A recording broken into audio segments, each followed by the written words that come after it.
तो पिछले 6 दिन के लगातार इंतजार के बाद कि अब हियर वी गो होगा, अब हियर वी गो होगा, अब हो जाएगा, अब हो जाएगा, फाइनली हियर वी गो हो चुका है। Andre Onana to Manchester United, here we go. Fabrizio Romano ने रिपोर्ट कर दिया है और इस डील की डिटेल्स एक बार मैं आपको पढ़ के सुना देता हूं। Manchester United have finally reached agreement in principle with Inter Milan for Andre Onana, here we गो।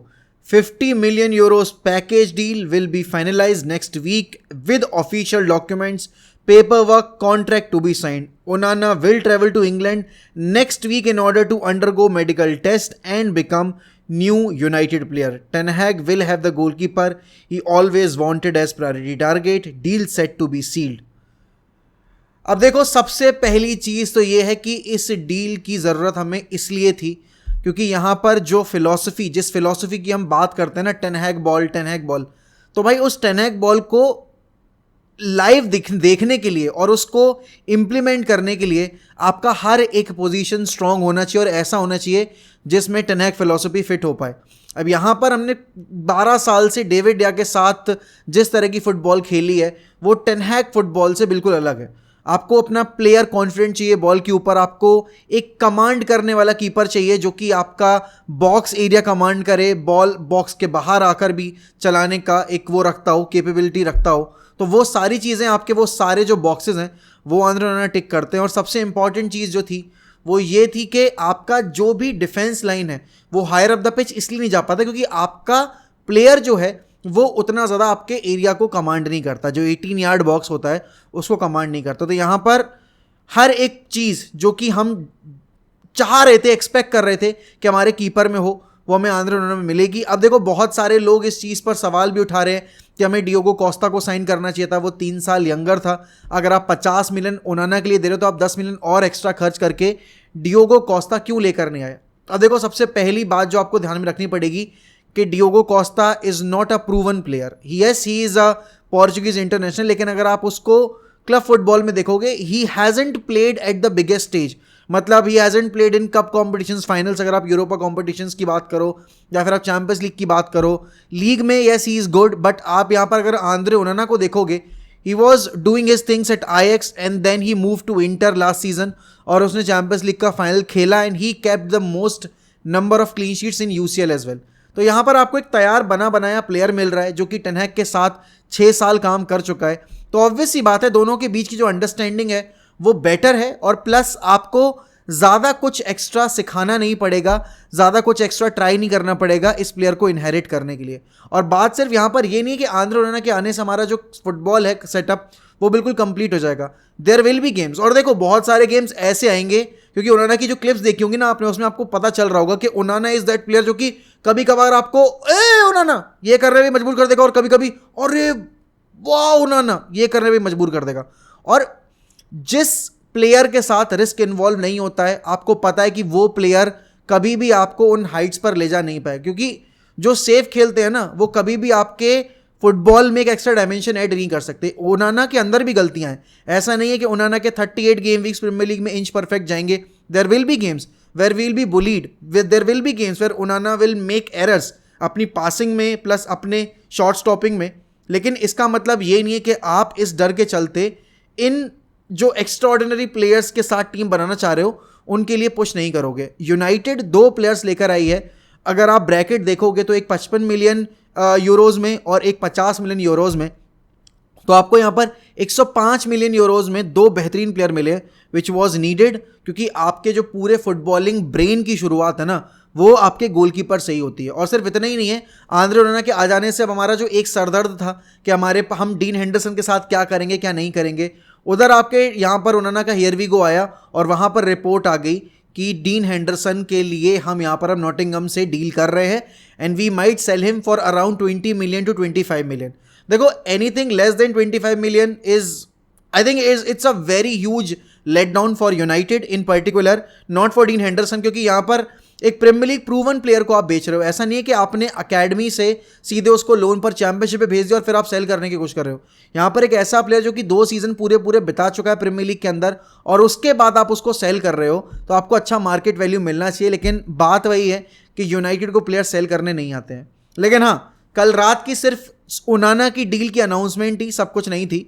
यहाँ पर आपको एक और न्यूज़ सुनने को मिली, और नए सीजन में जाते में आपको इतना पता है कि आप उन प्लेयर्स के साथ कंटिन्यू नहीं कर सकते जो आपके टेन हैग के प्लान्स में नहीं है। एंड एक चीज़ तो माननी पड़ेगी, Ten Hag is a ruthless guy. वो नहीं एक मौका देकर दूसरे मौके को आपको प्रोवाइड नहीं करेगा अगर आप उस पहले मौके पर उसके भरोसे पे खड़े नहीं उतर पाए। और यहाँ पर वही चीज़ हुई है आपके हैरी मैग्वायर के साथ। Now before criticising Harry Maguire's captaincy, before asking the club to sell him और anything, but we must appreciate कि कितना ग्रेसफुली और कितना प्रोफेशनली हैरी मैग्वायर ने इस पूरे सिनेरियो को हैंडल किया है।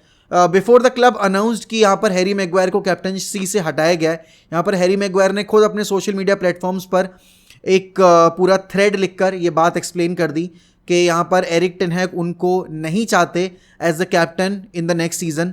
तो यहाँ पर उनकी कैप्टनसी उनसे छीन ली गई है, स्ट्रिप ऑफ कर दिए गए हैं वो। और उन्होंने फिर क्लब को थैंक यू बोला कि उनको इतनी बड़ी अपॉर्चुनिटी दी गई थी, ये किया वो किया। सोल्शायर का भी नाम आया उस पूरे उसमें, क्योंकि Solskjaer gave the armband to Harry Maguire.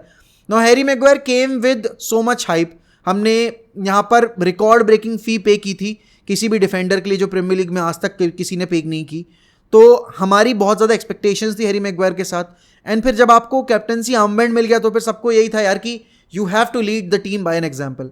But Maguire was never the player जो कि एक एग्जाम्पल सेट करने वाला था बाकी प्लेयर्स के लिए। एंड लास्ट 2.5 सीज़न में जिस तरह की परफॉर्मेंस रही है, स्पेशली अगर आप लास्ट 2 सीज़न की बात करो हैरी मैग्वायर की, बहुत ही ज़्यादा लैकलस्टर थी। तो सबको पता था going into the next season when the fan base wants Harry Maguire to be sold, when everyone in the team as well wants a new captain जो कि रेगुलर हो, तो फिर हैरी मैग्वायर की कैप्टनसी का सवाल ही पैदा नहीं होता था। Now who is going to the next captain, सबसे बड़ा सवाल ये है। और अब क्योंकि कैप्टनसी छिन गई है तो यहाँ पर अब मैग्वायर के क्लब छोड़ के जाने पर और ज़्यादा अब यहाँ पर रूमर्स आने शुरू हो गए हैं। चेल्सी का भी नाम आ रहा है। आई एम सरप्राइज कि चेल्सी कैसे इंटरेस्टेड है। चेल्सी के पास तो ऑलरेडी इतने डिफेंडर्स हैं, why would they want to have Harry Maguire on board. लेकिन हाँ, जैसे कि मैंने बोला था कि अगर आपको हैरी केन की डील करनी है तो यहाँ पर आप हैरी मैग्वायर को यूज़ कर सकते हो। तो स्पर्स के लिंक आ रहे हैं, न्यूकासल के लिंक आ रहे हैं, एस्टन विला के लिंक आ रहे हैं, वेस्ट हैम के लिंक आ रहे हैं। तो यहाँ पर बहुत सारे इंग्लिश क्लब हैरी मैग्वायर को लाने की डेफिनेटली कोशिश करने वाले हैं। एंड आई थिंक कि अगर यहाँ पर हम स्पर्स के सामने एक ऐसा ऑफर रखते हैं जिसमें हमारा भी फ़ायदा हो और उनका भी फ़ायदा हो, तो definitely we can sell him. यहाँ पर मार्केट वैल्यू जो बताई जा रही है, जो डिमांड कर रही है यहाँ पर मार्केट में प्राइस मैनचेस्टर यूनाइटेड, वो बताया जा रहा है 40 मिलियन यूरोज़। अब यहाँ पर 40 मिलियन तो आई गेस बहुत मुश्किल है मिलना, लेकिन अगर कोई टीम दे सकती है 40 मिलियन तो सिर्फ उसमें स्पर्स का नाम आएगा, क्योंकि they are in desperate need to get a world class centre back. And देखो, world class in the sense कि एक इंग्लिश इंटरनेशनल जो कि वाइस कैप्टन है आपकी टीम का, वो अगर स्पर्स साइन करती है तो यहाँ पर स्पर्स के फैन बेस के लिए भी एक बड़ा एक पुश होगा कि उन्होंने एक अच्छा प्लेयर साइन किया है, एक इंग्लैंड इंटरनेशनल साइन किया है, वो एक बात है। लेकिन हैरी मैग्वायर के अलावा अब यहाँ पर जो भी ऑप्शंस आपके टेबल पर हैं वो हैं ब्रूनो फर्नांडिस, राफेल वरान, कासेमीरो। तो अब इन तीन में से अगर आप नाम जोड़ना चाहो, बहुत सारे लोग बोलेंगे कि वाई नॉट मार्कस रैशफोर्ड और लूक शॉ, तो आप ये 2 नाम भी रख सकते हो। But in my opinion last year Ten Hag किसी और को आर्मबैंड दे सकता था, वरान को दे सकता था, कैसेमीरो को दे सकते थे, लेकिन उन्होंने आर्मबैंड जिस प्लेयर को दिया था वो था Bruno Fernandes. Now I get it कि बहुत सारे लोग ब्रूनो के फेवर में इसलिए नहीं कि because Bruno is a cry baby, बहुत ज़्यादा ड्रामा क्रिएट करता है और वो जब मुसीबत आती है सबसे पहले भाग जाता है, बल्कि इसका ठीक उल्टा है। अगर आपने लास्ट ईयर पूरा फॉलो किया है, अगर आपने वो लिवरपूल वाला गेम भी देखा है जिसके बारे में इतना ज़्यादा आउट ऑफ प्रपोर्शन ब्लो कर दिए गए थे रिपोर्ट्स, उस मैच में भी पूरी टीम कोलैप्स की थी एंड ब्रूनो फर्नांडिस उनमें से एक प्लेयर था। बाकी अगर आप हमारे होम रन की बात करोगे, बड़े मैचेस में परफॉर्मेंस की बात करोगे, let's discuss about the सेविया game जिसमें हमें बहुत गंदी मुंह की खानी पड़ी और हमारे उस मैच में बड़े बड़े प्लेयर्स खेल रहे थे। Varane was not there but Casemiro was there and Casemiro की परफॉर्मेंस उस मैच में बेहद ख़राब थी। पूरा हमारा गेम खराब हो चुका था, बट उस बीच में भी Casemiro was not the leader and I get it कि कैसेमीरो इज़ अ लीडर। अगर मुझे चूज़ करना होगा तो मैं ब्रूनो के बाद वरान से पहले कैसेमीरो का नाम फॉरवर्ड करूंगा। लेकिन इस टाइम पर जब ब्रूनो क्लब से बिल्कुल थरो है, the entire fan base loves him, the dressing room loves him, वो आपके मैनेजर का one of the main man है टीम में अगर आप बात करो लीडर्स के तौर पे, तो definitely I would happily give the armband to Bruno Fernandes. But then again, जैसे कि टेन हैग ने बोला था, it will be my decision. Dressing room के डिसीजन से कुछ नहीं होता है। ये मेरा डिसीजन होगा और मैं किसको अपने टीम का कैप्टन आर्मबैंड पहनते देखना चाहता हूँ और मैं किसको टीम को लीड करते देखना चाहता हूँ। तो यहाँ पर अब कैप्टनसी रोल देखो चेंज होगा तो ऑब्वियस ही बात है, वाइब चेंज होगी, लेकिन अब सवाल ये खड़ा होता है कि इन 2 साइनिंग के बाद अगला प्लेयर कौन। क्योंकि अगर आप यहाँ पर बात करो फेब्रिजियो के सोशल मीडिया एंगेजमेंट पे, तो यहाँ पर फेब्रिजियो ने अगला नाम हॉयलैंड का सजेस्ट किया। अब देखो यार, जो प्राइस टैग एटलांटा कोट कर रही है भाई, वो इतना मतलब अनरियलिस्टिक है कि आप उसको पे कर ही नहीं सकते। अगर आप करना भी चाहो तो आपको करना नहीं चाहिए। कोई आपकी बुद्धि में ये बात घुसाए कि फॉर 85 मिलियन यूरोज आप कैसे एक 20 साल के बंदे के ऊपर इतना पैसा इन्वेस्ट कर सकते हो। आपको जेडन सैंचो के केस से सबक लेना चाहिए, आपको यहाँ पर हैरी मैग्वायर के केस से सबक लेना चाहिए, आपको पॉल पॉगबा के केस से सबक लेना चाहिए, आपको एंटनी के केस से सबक लेना चाहिए। आप इतने ज़्यादा पैसे एक ऐसे प्लेयर पे इन्वेस्ट कर रहे हो अगर जिसने अभी लीग में अपने आप को पूरी तरीके से प्रूव भी नहीं किया है, तो फिर आप कैसे फैन बेस का जो एक आउटरेज होगा अगर वो फेल कर जाता है उसको फेस करोगे। और आपको लगता है कि एक 20 साल का लड़का जो कि इतनी हाई प्राइस टैग पर आएगा, मीडिया उसको कच्चा नहीं खाएगी अगर उसने परफॉर्म नहीं किया तो भाई United need to make sure कि इतना फंड अगर वो किसी प्लेयर पे इन्वेस्ट कर रहे हैं, वो प्लेयर आकर आपको कम से कम 20 गोल की गारंटी दे प्रीमियर लीग के अंदर। क्योंकि 85 मिलियन एक प्लेयर के ऊपर खर्च करना, 80 मिलियन एक प्लेयर के ऊपर खर्च करना, ये कोई हंसी मजाक का सीन नहीं है। जब आपके ऊपर इतना ज़्यादा जो होता है ना कि सैलरी आप इशू आपके रिगार्डिंग चल रहा है, आपके फाइनेंशियल जो ब्रीचेस जो भी आप कर सकते हो यहाँ पर एफएफपी के केस में, वो आपके ऊपर इम्प्लीकेशन लगी हुई। तो फाइनेंशियल इम्प्लीकेशंस के बाद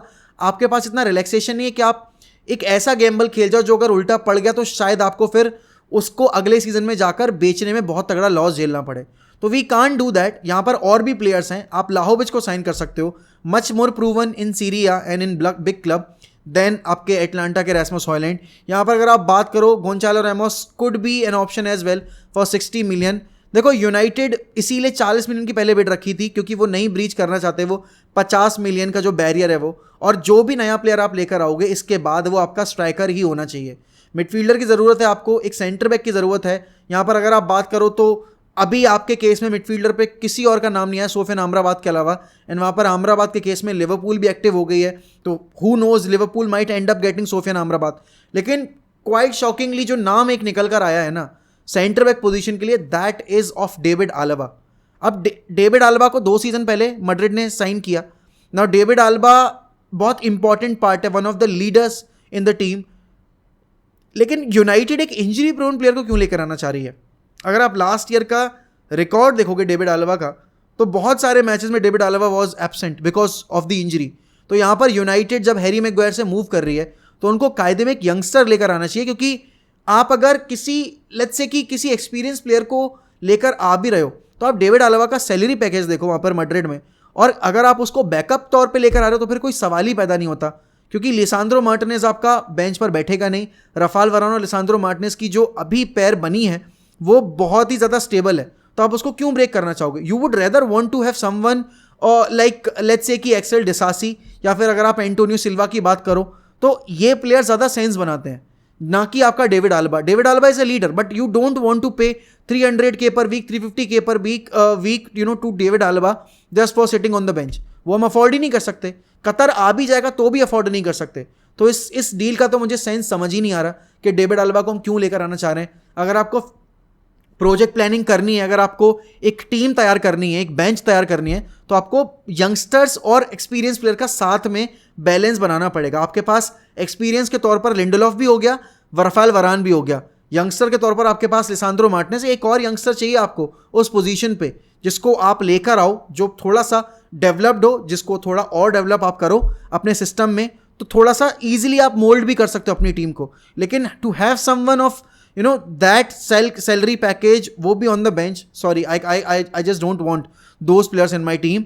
बात यहाँ पर वापस से अगर नंबर 9 की जाए तो एज सच कोई और नाम आया नहीं है सामने। आई एम स्टिल होपफुल कि अगर हम हैरी मैग्वायर को यूज़ करके हैरी केन की डील में थोड़ा बहुत अगर मतलब अपने आप को फ्रंट फुट पे लेकर आ पाएँ, अपना जो ऑफर है वो अगर हम रेस कर पाएँ, तो we can get Harry Kane on board. I still feel, मुझे पता है कि यहाँ पर अगर आप बायन के स्टेटमेंट सुनोगे तो वो बोल ही रहे हैं कि भाई हैरी केन को इससे अच्छा प्रोजेक्ट मिलेगा नहीं, हम चाहते हैं यूरोप में उसको खिलाना, उसके साथ ट्रॉफीज जीतना, we are giving him the opportunity to win the Champions League, to win the Bundesliga and every trophy and to win the golden boot as well, वो सारी चीज़ें.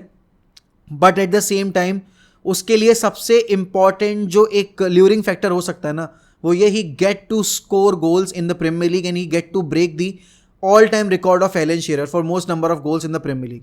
और उसके अलावा यहाँ पर यूनाइटेड के साथ ट्रॉफी जीतना और वो सारी चीज़ें एड ऑन्स हैं कायदे में देखा जाए तो. बट देन अगेन यूनाइटेड का बोर्ड जिस तरीके से मार्केट में इतना धीरे धीरे मूव कर रहा है ना, और जो ओनरशिप पे अभी तक हमारे पास कोई क्लैरिटी नहीं आई है, it's going to be very very difficult. लेकिन हाँ, एक चीज़ ज़रूर है कि राहत की सांस ज़रूर मिली है हमें कि हमने ओनाना की डील सिक्योर कर ली, हमने मेसन माउंट की डील सिक्योर कर ली. अगर आप इन दोनों डील्स में इंपॉर्टेंस पूछोगे ना, तो ओनाना की इंपॉर्टेंस मेसन माउंट की डील से ज़्यादा है. क्यों? क्योंकि आपका कीपर आपकी रीढ़ की हड्डी है. आपके पूरे टीम की जो एक आई होती है ना, जो विजन होता है, वो आपका गोलकीपर होता है. गोलकीपर पूरे एरिया को एसेस करता है, पूरे फील्ड को एसेस कर सकता है. और आपके पास अगर एक ऐसा कीपर है जो कि आपके हर एक प्लेयर तक अपनी बॉल प्लेइंग एबिलिटी से बॉल डाल सकता है, शॉट स्टॉपिंग एबिलिटी से शॉट्स रोक सकता है और उस एरिया को कमांड कर सकता है. अगर आप कॉर्नर से बात करो, he is very proactive, he can claim crosses. उसका क्रॉस क्लेम परसेंटेज बेहतर है आपके डेया के कंपैरिजन में, तो बहुत ही बेहतर है. और यहाँ पर सवाल ये खड़ा नहीं होना चाहिए कि डियोगो कोस्टा कैसे बेहतर होता, क्योंकि डियोगो कोस्टा अगर आता और वो फेल कर जाता तो हम कहते हैं कि ओनाना कैसे बेहतर हो सकता था हमारे लिए. तो we have got a very good keeper, potential world class goalkeeper है. उसको हम और ग्रूम करेंगे अगर, क्योंकि ये ग्रूमिंग एज है उसकी, ये उसका 27, और कीपर्स की जो पीक आती है ना, वो आती है आपकी 30 से लेकर 34 के बीच में. तो ये अभी उसके लिए बहुत क्रूशियल टाइम पीरियड है. He is going to play for the biggest club in the country, Manchester United, a team without a title in the next, मतलब sorry, for the last 10 years and who knows in the next 10 years as well, अगर हमने अपनी गलतियों को नहीं सुधारा तो. But शुरुआत हो चुकी है रीबिल्ड की, and Erik ten Hag has proved once again that he is very ruthless. एंड वो चीज़ यहाँ पर आपको देखने को मिल गई, चाहे आप टारगेट्स की बात करो, चाहे आप यहाँ पर कैप्टनसी रोल की बात करो, जिस तरह के स्टेटमेंट्स उन्होंने दिए हैं, जिस तरीके से उन्होंने डेया की सिचुएशन पर रिएक्ट किया, वो सारी चीज़ें. This is what United fans wanted, someone to command that dressing room, someone to get control of the situation of the transfers and of the team. बाकी अब देखते हैं अगला टारगेट कौन होगा. But congratulations to every United fan जो भी ओनाना की डील के लिए इतनी देर से इंतजार कर रहे थे. And finally now we can sleep and we can sleep in peace.